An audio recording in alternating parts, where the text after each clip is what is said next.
So you may be wondering if in the banking section you have a transaction that doesn't have a rule icon against it or a similar record icon, then how do we allocate it?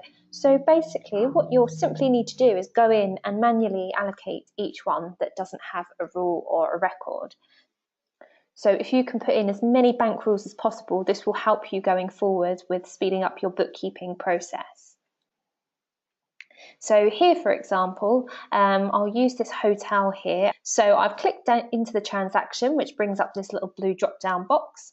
Now this one was for a hotel, and I know I've got an invoice in the system for this somewhere.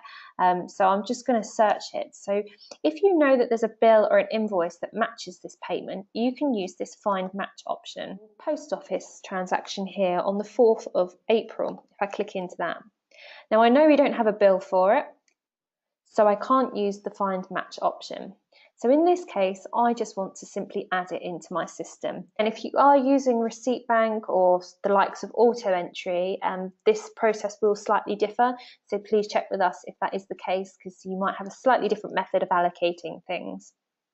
But if you're not, this is a great example. So we're going to add it in, and then your options are an expense, a check, or a transfer. An expense is correct in this case, but for example, if it was a transfer between bank accounts, you may use the transfer option here. So we'll select expense. The payee is post office, and the correct category has actually been guessed by QuickBooks, called print, post and stationery, so I'm quite happy with that.